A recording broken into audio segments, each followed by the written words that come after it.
तो कैसे हैं आप लोग। तक्षशिला इंस्टीट्यूट के इस यूट्यूब चैनल में आपका स्वागत है। जैसा कि हम एसएसटी का एक लेक्चर सीरीज कर रहे थे जिसमें हम नेशनलिज्म ऑफ इंडिया को हमने कवर करा था और उसके बाद हमने एज ऑफ इंडस्ट्रियलाइजेशन जो कि हिस्ट्री का चैप्टर 4 है क्लास 10 का, उसको हम पढ़ रहे थे। उसके 2 लेक्चर्स पहले ही आ चुके हैं और अब तीसरे लेक्चर में हम देखेंगे फैक्ट्रीज केम अप। ये आपके एनसीईआरटी बुक का एक टॉपिक है। हमने अभी तक समझा था कि किस तरीके से कॉलोनीज में इंडस्ट्रियलाइजेशन हो रही थी, यानी कि कॉलोनीज जो थी उसको बैंड किया जा रहा था, कि कॉलोनीज के ऊपर प्रेशराइज किया जा रहा था कि हाँ अब ये काम मेरे अकॉर्डिंग होगा। यानी कि मेरी कोई कॉलोनी है, फॉर एग्जांपल ब्रिटिशर्स इंडिया में आए तो इंडिया उसकी कॉलोनी हो गई, तो वो इंडिया को प्रेशराइज कर रहे थे कि हाँ भैया आपको काम करना है करो, लेकिन आपको काम मेरे अकॉर्डिंग करना पड़ेगा। हमने देखा था कि कई सारे वर्कर्स ने अपने काम को छोड़ दिया, वो दूसरी काम में मेनली एग्रीकल्चरल फील्ड में वो शिफ्ट हो गए। ठीक है, जब फैक्ट्रीज केम अप हम खोलते हैं, ठीक है, जब ये टॉपिक हम खोलते हैं तो इसमें मेजरली हमें कुछ डेट्स को याद रखना है जो कि इंडिया से रिलेटेड है। किससे रिलेटेड है? इंडिया से रिलेटेड है। ठीक है, तो कुछ डेट्स को आपको ध्यान रखना है। पहला डेट है 1854। ये डेट बहुत इंपॉर्टेंट है।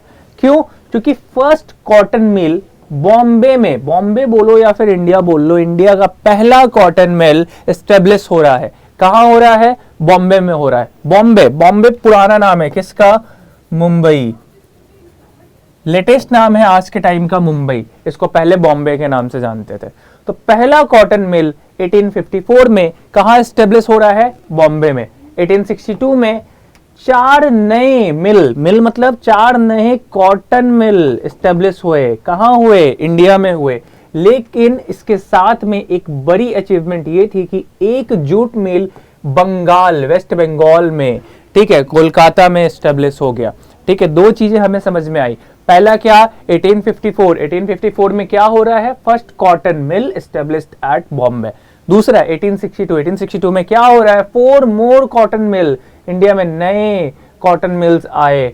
और पहला जूट मिल कहां एस्टेब्लिश हुआ? बंगाल में।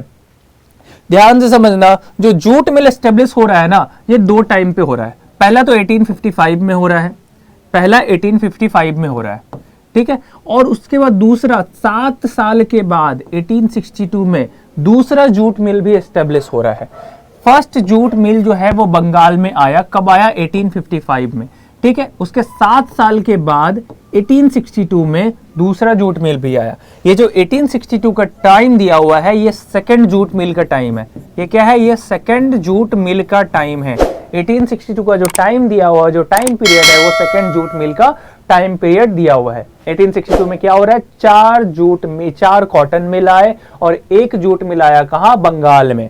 ठीक है, दूसरी चीज, पहला जूट मिल 1855 में आया था, उसके 7 साल के बाद 1862 में दूसरा जूट मिल आता है। फिर आप बात करते हैं 1860 की। 1860 में पहला एल्गिन ये टर्म थोड़ा सा कंफ्यूजिंग लगता है। एक्चुअली ये मैन्युफैक्चरर जो तुम्हारे वहां के डायरेक्टर थे उनके नाम पे है एल्गिन। ठीक है, ये एक टेक्सटाइल मिल था और ये कहां पे एस्टेब्लिश हुआ था? ये हुआ था एस्टेब्लिश कानपुर में। ये टेक्सटाइल मिल कहां एस्टेब्लिश हुआ था? कानपुर में। ठीक है, उसके बाद आते हैं 1861 में। 1861 में क्या हो रहा है? फर्स्ट कॉटन मिल अहमदाबाद में एस्टेब्लिश हो रहा है। पहला कॉटन मिल अहमदाबाद में एस्टेब्लिश हो रहा है। एंड एट लास्ट 1874 इसमें क्या हो रहा था? फर्स्ट स्पिनिंग एंड वेविंग मिल मद्रास। मद्रास का मतलब समझो, मद्रास मतलब चेन्नई। ठीक है, आज के टाइम का जो चेन्नई है, जो तमिलनाडु है, ठीक है, उसको हम बोलते थे पुराने टाइम में मद्रास। तो आपको डेट याद रखना है। पहला डेट कौन सा? 1854 में क्या हो रहा है? फर्स्ट कॉटन मिल कहां? बॉम्बे में। दूसरा डेट कौन सा है? 1862 में 4 नए कॉटन मिल आए और 1855 में पहला जूट मिल आया और 1855 के 7 साल के बाद 1862 में दूसरा जूट मिल आया। और दूसरा जूट मिल कहां आएगा? बंगाल में आएगा। उसके बाद 1860 में क्या है? एल्गिन मिल, यानी कि एक टेक्सटाइल मिल है और ये कहां पे बन रहा है? ये कानपुर में बन रहा है। उसके बाद 1874 में क्या हो रहा है? 1874 में फर्स्ट स्पिनिंग, इसको होल्ड पे करते हैं, इसमें क्या है? ये 1861 के बाद इसको देखते हैं। 1861 में क्या हो रहा है? पहला कॉटन मिल कहां एस्टेब्लिश हो रहा है? अहमदाबाद में। और लास्ट में 1874 में क्या हो रहा है? First spinning and weaving mill. Spinning and weaving mill क्या है? इसमें ना एक्चुअली मशीनरी इनपुट है। ठीक है, ये स्पिन एक तुम्हारा इक्विपमेंट होता है जो स्पिन करता है, जो रोल करता है, ठीक है, और उसमें हम धागा बांध देते हैं। धागा बांधने के बाद वो क्या करता है, रोल करते जाता है एंड उसके जो मतलब जिस टाइप से वो वेब जा रहा होता है, जिस टाइप से वो क्लॉथ का जो कपड़ा जा रहा होता है, उसको हम फिर सिलाई करते हैं। तो ये काफी इजी हो जाता है, क्योंकि अगर हम हाथ से वो चीज को करें तो उसमें हमें ज्यादा टाइम लग रहा है। और स्पिनिंग मिल जो है उसमें स्पिन करने के लिए हमारे पास एक रोटेटिंग कैप होता है, जब वो रोटेट करता है तो हमारा काम काफी इजी हो जाता है। तो ये कब स्टेब्लिश हुआ, 1874 में। तो डेट्स आपको याद रखना है, ठीक है। आगे बढ़ते हैं, इसका पहला टॉपिक इसमें आता है अर्ली एंटरप्रेन्योर्स। अब एक बात समझो, क्या हुआ, एज ऑफ इंडस्ट्रियलाइजेशन, मतलब कि इंडस्ट्रियलाइजेशन का एरा चल रहा है, ठीक है। इसमें क्या कॉलोनीज की बात करें, कॉलोनीज में कोई ना कोई तो अर्ली एंटरप्रेन्योर होगा, है ना, कोई ना कोई तो सबसे पहले एंटरप्राइज अपना खोला होगा, किसी ना किसी ने तो सबसे पहले इंडस्ट्रीज खोली होगी। तो वो कौन थे, इनके बारे में जानना है हमें। सबसे पहले आए थे बाबा द्वारकानाथ टैगोर, उसके बाद आए थे जमशेदजी टाटा और एक दिनसाओ पेटिट। इन नामों को आपको भूलना नहीं है, कम से कम 2 नाम तो आपको याद रखने हैं, द्वारकानाथ टैगोर, जमशेदजी टाटा और दिनसाओ पेटिट, ठीक है। इसमें द्वारकानाथ टैगोर का कंट्रीब्यूशन आपसे पूछा जाता है, ठीक है। इनफैक्ट ये क्वेश्चन बहुत ही इंपॉर्टेंट बनता है, आपसे एग्जाम में पूछा जाता है कि हाउ अर्ली एंटरप्रेन्योर अराइजेस, कि अर्ली एंटरप्रेन्योर आए कैसे। अच्छा, अर्ली एंटरप्रेन्योर आ भी गए तो उसमें द्वारकानाथ टैगोर का कंट्रीब्यूशन क्या था। तो आपको बताना होगा कि द्वारकानाथ टैगोर जो कि बंगाल के एक रहने वाले थे, बंगाल के थे, वो चाइना ट्रेड, इंपॉर्टेंट है, चाइना ट्रेड। चाइना क्या था, चाइना के साथ हम लोग ट्रेड करते थे, ठीक है। ओपियम हो गया, टी हो गया, कुछ कपड़े हो गए, सिल्क हो गया, ठीक है, इसको हम लोग ट्रेड करते थे। तो इसके ट्रेड में महारत हासिल करी किस बंदे ने, द्वारकानाथ टैगोर ने। कहां के रहने वाले थे, बंगाल के। दूसरा क्या है, जमशेदजी टाटा। इनके बारे में तो आपको पता ही, आज के टाइम में टाटा एक बहुत बड़ी कंपनी बनी है बिकॉज ऑफ द कंट्रीब्यूशन की जमशेदजी टाटा ने इसकी नींव रखी थी, ठीक है। और एक ये है दिनसाओ पेटिट। दिनसाओ पेटिट क्या है, ये एक फारसी नाम है, ठीक है, ये एक फारसी नाम है, ये एक फारसी थे भी, ठीक है ना। दूसरे कंट्री से आए हुए लोग थे जो इंडिया में आए थे। इंडिया में आने के बाद इन्होंने अपनी पूरी इंटरप्राइज सेटअप करी, ठीक है। और ये कहाँ हो रहा है, कौन सी जगह में हो रहा है, बॉम्बे में।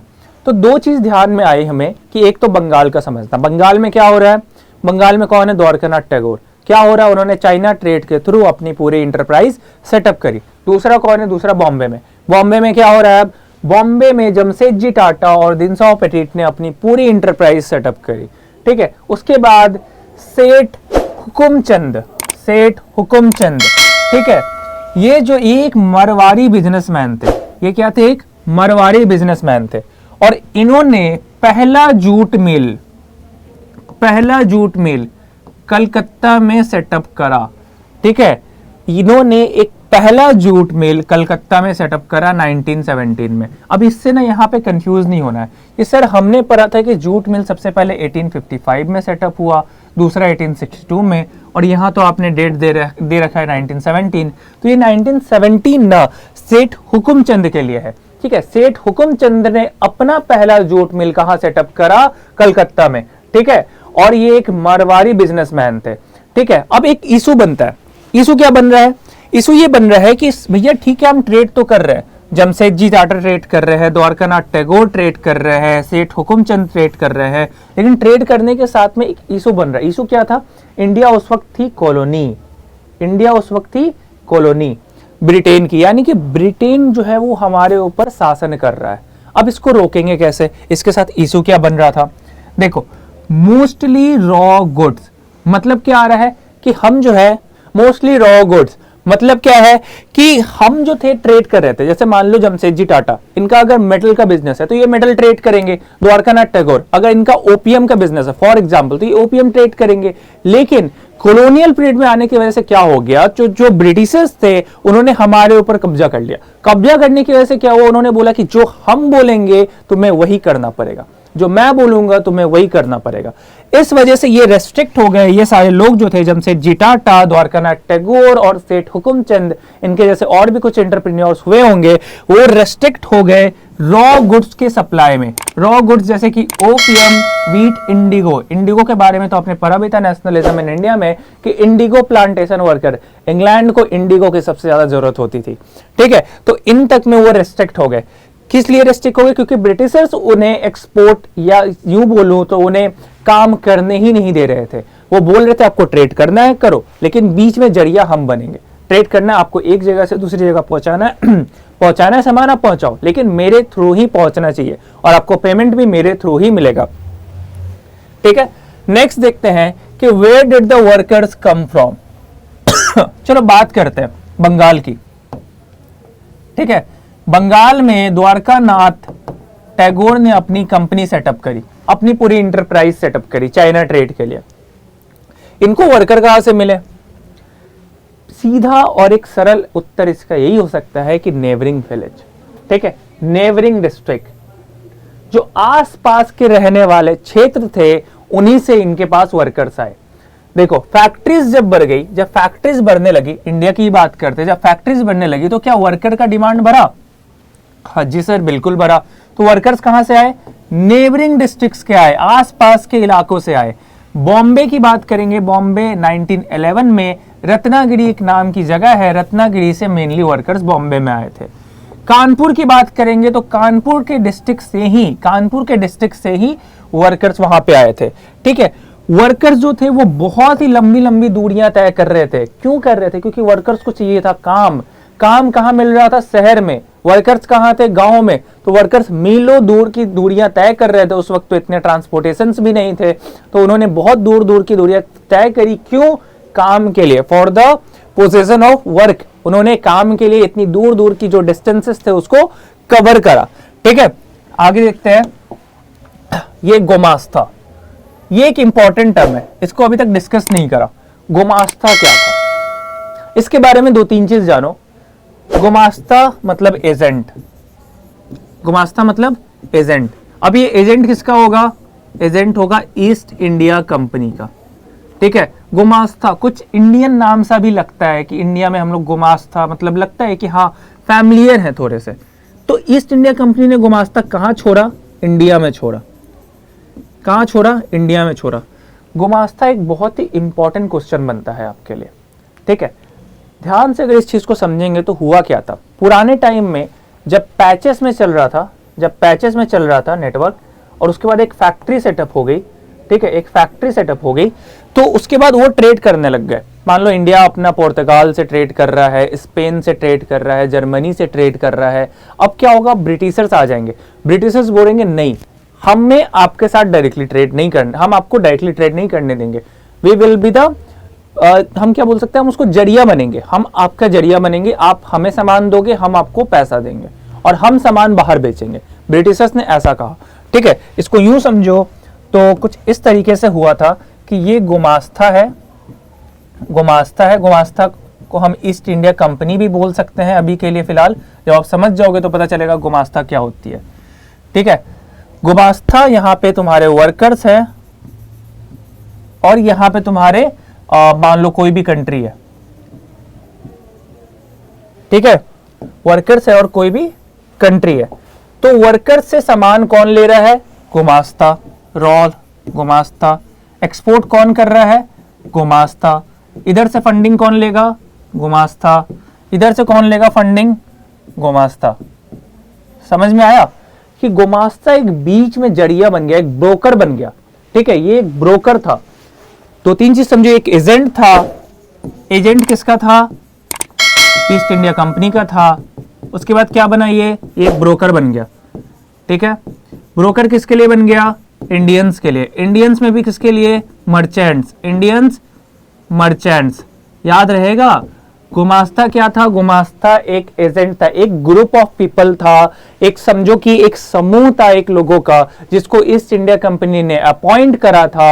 अपॉइंट करने के बाद बोला था कि आप ब्रोकर के जैसे काम करो। अब क्वेश्चन ये उठता है सर कि why people were attracted to गुमास्ता, कि वो गुमास्ता की तरफ अट्रैक्ट थे ही क्यों, उन्हें क्यों चाहिए था वो गुमास्ता को डायरेक्ट ट्रेड कर सकते थे। और हाँ, ये क्वेश्चन उठा था उस टाइम में भी, वर्कर्स ने बोला कि हम आपको क्यों दे सामान, हम डायरेक्टली जब उनको ट्रेड कर सकते हैं। तो गुमास्ता ने यहाँ पे एक चाल चली, वो चाल ये था कि उन्होंने लोन दे दिया। क्या किया?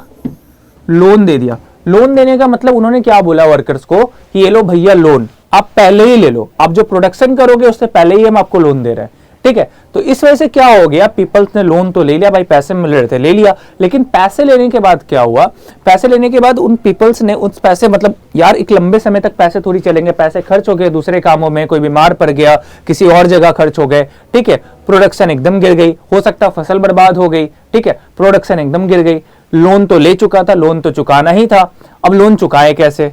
इस वजह से हो गया एक एरा, एक या फिर एक कंफ्यूजन पीरियड शुरू हो गया कि अब हम क्या करें। और ये प्रॉब्लमैटिक सिचुएशन जो थी ये गुमास्ताज ने क्रिएट करी इंडियंस के लिए। किसके लिए क्रिएट करी?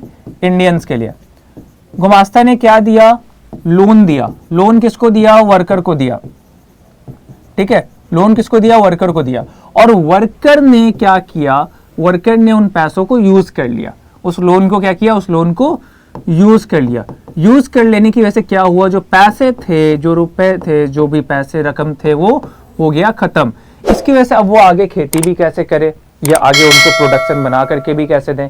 तो इस वजह से लास्ट में जो वर्कर्स होते हैं वो बोलते हैं कि अब हम काम नहीं करेंगे, आपको जो करना है कर लो, ठीक है, हम आपका लोन चुका देंगे लेकिन हम अब काम नहीं करेंगे।